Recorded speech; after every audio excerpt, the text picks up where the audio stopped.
সালের টি-২০ বিশ্বকাপকে সামনে রেখে প্রতিযোগিতার দল বণ্টন নিয়ে উন্মাদনা শুরু হয়ে গেছে ক্রিকেট বিশ্বে। আনুষ্ঠানিক ফিকচার ঘোষণার কথা রয়েছে আগামী ২৫ নভেম্বর।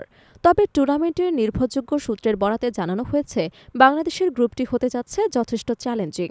কারণ প্রথমবারের মতো বিশ্বকাপ খেলতে আসা ইতালি, দক্ষিণ এশিয়ার উদীয়মান শক্তি নেপালের সঙ্গে একই গ্রুপে থাকছে সাবেক ২ বিশ্ব চ্যাম্পিয়ন ইংল্যান্ড এবং ওয়েস্ট ইন্ডিজ।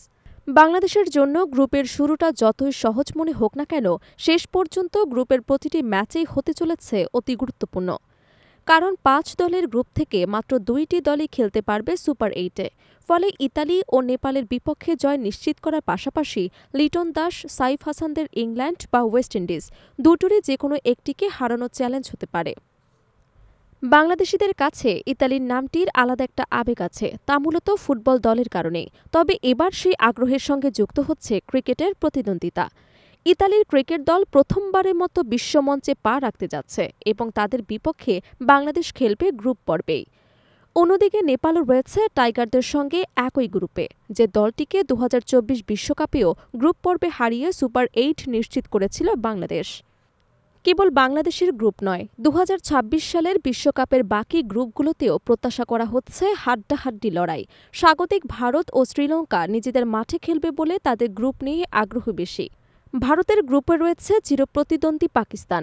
বাণিজ্যিক স্বার্থে ভারত পাকিস্তানকে একই গ্রুপে রাখা এখন নিয়মে পরিণত হলেও প্রতি বিশ্বকাপে এই ম্যাচটি ভরপুর আলোড়ন তোলে।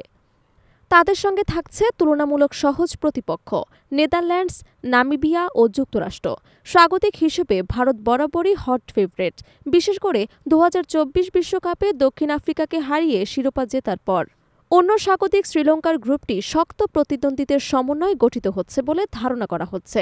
লঙ্কানদের সঙ্গে একই গ্রুপে রয়েছে ক্রিকেট পরাশক্তি অস্ট্রেলিয়া, অভিজ্ঞ জিম্বাবুয়ে, ধারাবাহিকভাবে উন্নতি করা আয়ারল্যান্ড এবং এশিয়ার আরেক প্রতিদ্বন্দ্বী ওমান।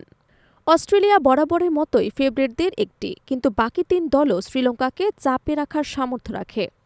এদিকে টি-২০ ফরম্যাটের সাম্প্রতিক বছরগুলোতে অন্যতম আলোচিত দল আফগানিস্তান। ২০২৪ বিশ্বকাপে তারা খেলেছিল সেমিফাইনালে।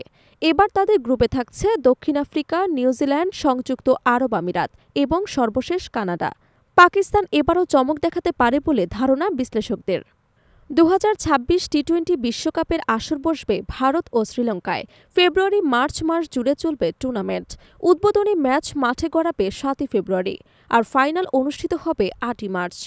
পাকিস্তান যদি ফাইনালে পৌঁছাতে ব্যর্থ হয়, তবে শিরোপা নির্ধারণী ম্যাচ অনুষ্ঠিত হবে ভারতের আহমেদাবাদে।